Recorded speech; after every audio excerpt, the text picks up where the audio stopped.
नमस्कार। आज हम एक बहुत ही दिलचस्प विषय पर बात करने वाले हैं। कलयुग।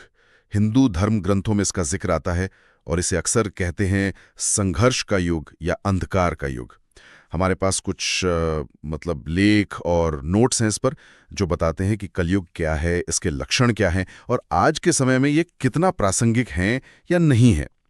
तो आज हम कोशिश करेंगे कि इन स्रोतों को समझें कि आखिर ये है क्या चीज़ कलयुग, शास्त्रों में क्या लिखा है और आजकल की जिंदगी में इसका क्या मतलब, क्या कोई उम्मीद भी है इसमें।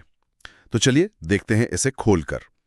सबसे पहले शुरू करते हैं, ये जो युगों का चक्र है, सत्य, त्रेता, द्वापर और फिर कलयुग, ये सिस्टम क्या है? बिल्कुल। देखिए, सनातन परंपरा में ना समय को सीधा नहीं बल्कि एक चक्र की तरह देखा गया है, मतलब साइक्लिक। अच्छा। हाँ, तो ये 4 युग उसी चक्र का हिस्सा है। सतयुग सबसे अच्छा माना जाता है, धर्म, नैतिकता सब अपने चरम पर। फिर त्रेता द्वापर में धीरे धीरे गिरावट आती है और कलयुग जो है वो इस चक्र का आखिरी पड़ाव है। आखिरी पड़ाव। हाँ, जहाँ धर्म और अच्छे गुण मतलब सबसे कम हो जाते हैं। कली का मतलब ही होता है कलह, झगड़ा, पतन। और जो हमारे स्रोत बताते हैं उनके हिसाब से इसका आरंभ हुआ था भगवान श्री कृष्ण के देह त्याग के बाद, लगभग मान लीजिए 3102 ईसा पूर्व के आसपास। अच्छा, काफी समय पहले। हाँ, और सबसे जरूरी बात जो ग्रंथ कहते हैं वो ये है कि इस युग में धर्म के जो 4 पैर है ना, हाँ, वो सत्य, दया, बिल्कुल, सत्य, दया, तपस्या यानी अनुशासन और शौच यानी पवित्रता। तो कलयुग में इन 4 में से सिर्फ एक ही बचता है। बाकी 3 हिस्सों पर अधर्म, झूठ, लालच, गुस्सा, हिंसा ये सब चीजें हावी हो जाती हैं। इसका जिक्र आपको भागवत पुराण, महाभारत इनमें मिलता है। ये दिलचस्प है कि धर्म सिर्फ पूजा पाठ नहीं बल्कि ये 4 स्तंभ हैं। और आप कह रही हैं कि स्रोत बताते हैं कि आज के समाज में ये स्तंभ कमजोर हो रहे हैं, जैसे वो मानवीय मूल्यों में गिरावट की बात। हाँ, ये एक बहुत बड़ा पॉइंट है। मतलब हम टेक्नोलॉजी में तो बहुत आगे बढ़ गए हैं, जिंदगी आसान हुई है, पर क्या हम इंसानियत में भी आगे बढ़े हैं? स्रोत सवाल उठाते हैं इस पर। वो कहते हैं कि शायद नहीं। दया, हमदर्दी, ईमानदारी इन मूल्यों में कमी महसूस होती है। रिश्ते भी आजकल मतलब थोड़े स्वार्थ पर आधारित ज्यादा हो गए हैं। वो पहले वाली बात, निस्वार्थ दोस्ती या परिवार में एकता, वो शायद कम दिखती है, दिखावा ज्यादा है। और इसी से जुड़ा हुआ लगता है भ्रष्टाचार का मुद्दा। ये सिर्फ पैसों का लेन देन नहीं है ना? स्रोत इसे और गहराई से देखते हैं। बिल्कुल सही पकड़ा आपने। ये सिर्फ सरकारी भ्रष्टाचार या ऑफिसों की बात नहीं है। स्रोत इसे एक सामाजिक सोच की तरह देखते हैं जहां नैतिक गिरावट आई है। अच्छा। जब ईमानदारी को लोग बेवकूफी समझने लगे और चालाकी को समझदारी, जब इंसाफ के लिए भी गलत रास्ते अपनाने पड़े, जब पैसे वाले या ताकतवर लोग गलत करके भी इज्जत पाते रहें, तो स्रोत कहते हैं कि ये सब कलयुग का असर है। ये सिर्फ सिस्टम का नहीं बल्कि इंसान के चरित्र के गिरने का भी संकेत है। धर्म के पालन के तरीकों पर भी कुछ कहा गया है कि वो शायद बस बाहरी दिखावा रह गया है। हाँ, स्रोतों में ये बात आती है कि कई बार लोग धर्म का पालन इसलिए नहीं करते कि उन्हें आत्मा से जुड़ना है या अच्छा इंसान बनना है, बल्कि बस पहचान के लिए या समाज के दबाव में। मंदिरों में, मस्जिदों में भीड़ तो बहुत हो सकती है, बड़े बड़े आयोजन हो सकते हैं, लेकिन क्या जिंदगी में धर्म के असली सिद्धांत जैसे सच बोलना, दया करना, हिंसा न करना उतर रहे हैं? ये बड़ा सवाल है। और स्रोत ये भी चिंता जताते हैं कि धर्म के नाम पर पाखंड या उसका व्यापार ये भी बढ़ रहा है।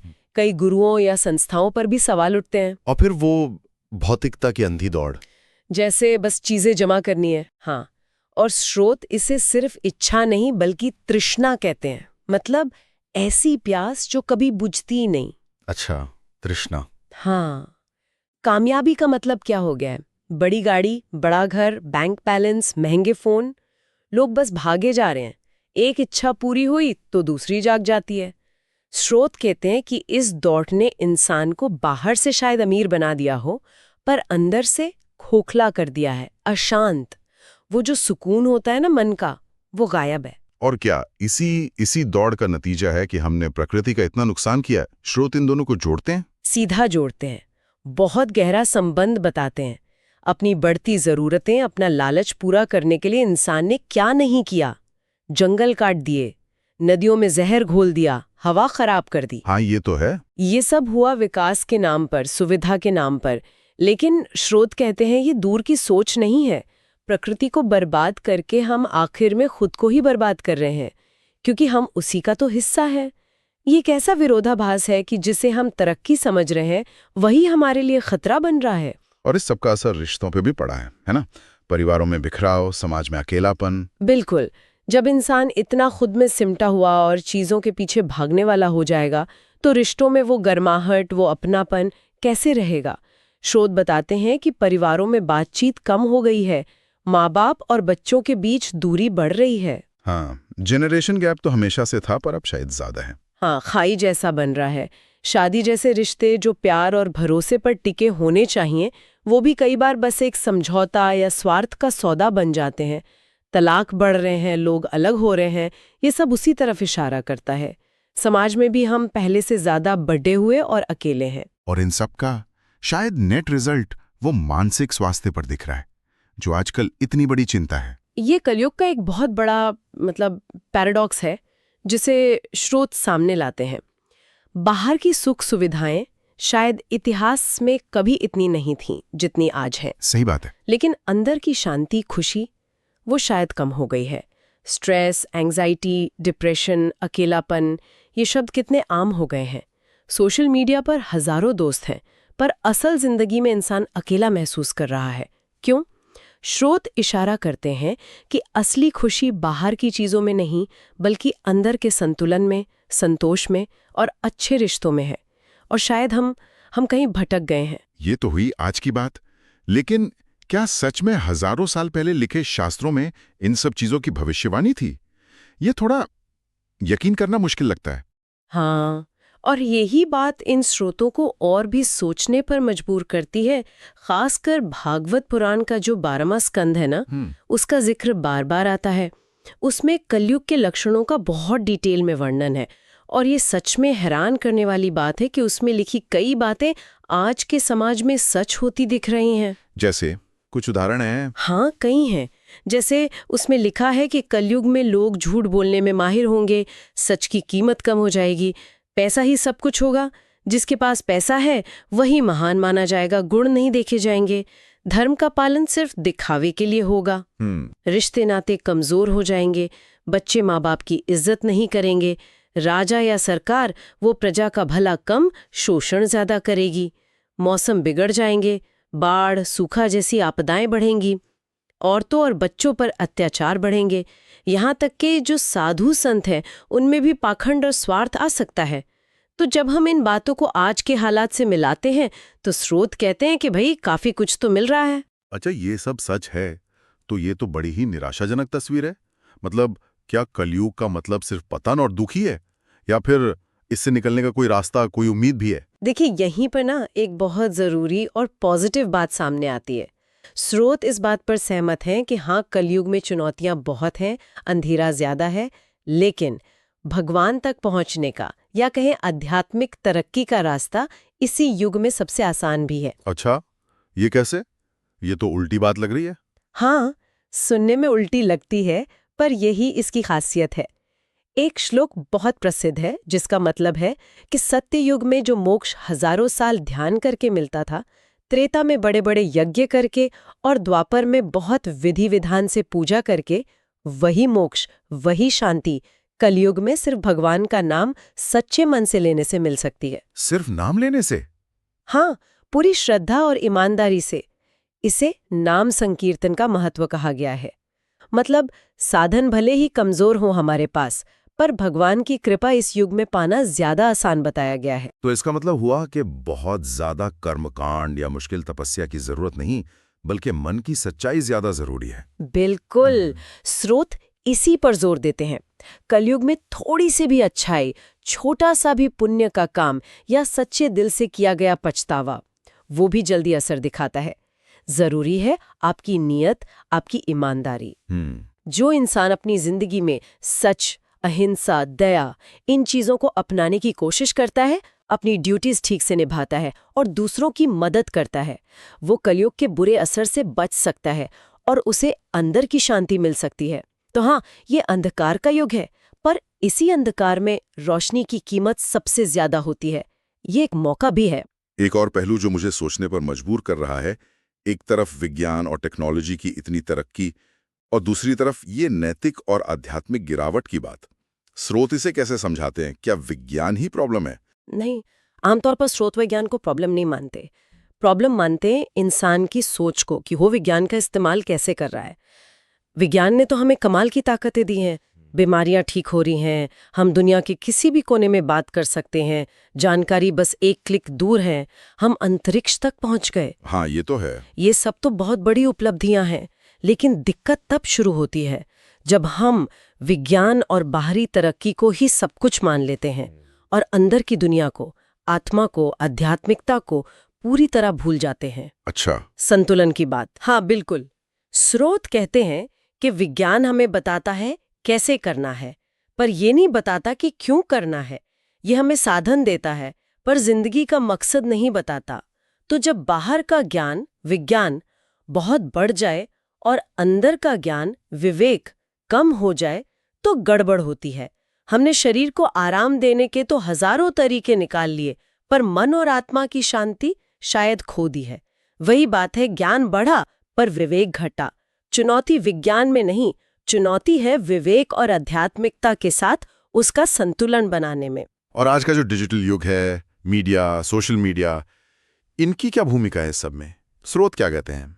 अच्छा है, बुरा है या मिला जुला? स्रोत इसे एक दो-धारी तलवार की तरह देखते हैं। देखिए, मीडिया और सोशल मीडिया जानकारी फैलाने, लोगों को जोड़ने, जागरूकता लाने में बहुत ताकतवर हैं। इसमें कोई शक नहीं। सही। लेकिन इनका गलत इस्तेमाल भी उतना ही खतरनाक है। झूठी खबरें, फेक न्यूज़, नफरत फैलाने वाले मैसेज कितनी जल्दी फैलते हैं।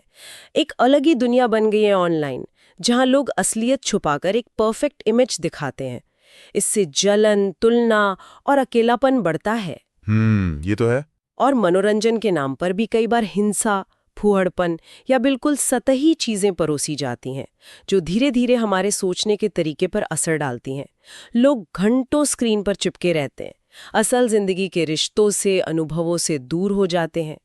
तो स्रोत चेतावनी देते हैं कि इन चीजों का इस्तेमाल बहुत सोच समझकर अपने विवेक से करना चाहिए, वरना ये हमें जोड़ने के बजाय और ज्यादा तोड़ सकते हैं। तो फिर इन सब चुनौतियों का सामना कैसे किया जाए? अगर कोई चाहता है कि कलयुग के जो बुरे असर हैं उनसे बचा जाए, तो क्या कुछ प्रैक्टिकल तरीके हैं जो स्रोत बताते हैं? स्रोत मानते हैं कि पूरी तरह बच जाना शायद मुश्किल हो, क्योंकि हम समाज में ही रहते हैं। लेकिन हाँ, खुद को मजबूत बनाना और सही रास्ते पर चलना बिल्कुल मुमकिन है। मेन फोकस जो है वो सेल्फ इम्प्रूवमेंट पर है, अंदर की ताकत बढ़ाने पर। कुछ खास उपाय जो बार बार आते हैं। बताइए। पहला, सच बोलना और ईमानदार रहना, जहां तक हो सके अपनी सोच में, बातों में, कामों में। दूसरा, इंद्रियों पर कंट्रोल रखना, मतलब अपनी इच्छाओं को, जरूरतों को थोड़ा काबू में रखना। लालच से बचना, संतोष रखना सीखना। तीसरा, अहिंसा, सिर्फ हाथ पैर से नहीं, मन से और बातों से भी। किसी के लिए बुरा ना सोचना, कड़वा ना बोलना, दया रखना। चौथा, स्वाध्याय और सत्संग, यानी अच्छी चीजें पढ़ना, सुनना, अच्छे पॉजिटिव लोगों के साथ रहना। खुद के बारे में सोचना, ध्यान, योग भी इसमें मदद कर सकते हैं। और पांचवा, ईश्वर में विश्वास या भक्ति। जो भी आपका विश्वास हो उसके अनुसार रोज प्रार्थना करना, नाम जपना, याद करना। इससे अंदर एक हिम्मत मिलती है, एक गाइडेंस मिलती है। ये उपाय एक तरह से एक कवच की तरह काम करते हैं। बाहर के नेगेटिविटी फिर उतना असर नहीं कर पाती। तो इस पूरी बातचीत का निचोड़ क्या निकलता है? कलयुग की ये जो समझ है, ये हमें क्या संदेश दे रही है? संदेश मेरे ख्याल से दोहरा है। एक तरफ तो ये हमें सच्चाई बताता है कि हाँ, हम एक मुश्किल दौर में हैं, जहाँ नैतिक और आध्यात्मिक तौर पर फिसलने के मौके ज्यादा हैं। लेकिन दूसरी तरफ ये एक बहुत बड़ा मौका भी है। यही वो टाइम है जब थोड़ी सी भी अच्छाई, थोड़ा सा भी आध्यात्मिक प्रयास, उसका महत्व बहुत बढ़ जाता है। ये खुद को जानने का, खुद को सुधारने का और ईश्वर के करीब जाने का सबसे सही समय भी हो सकता है।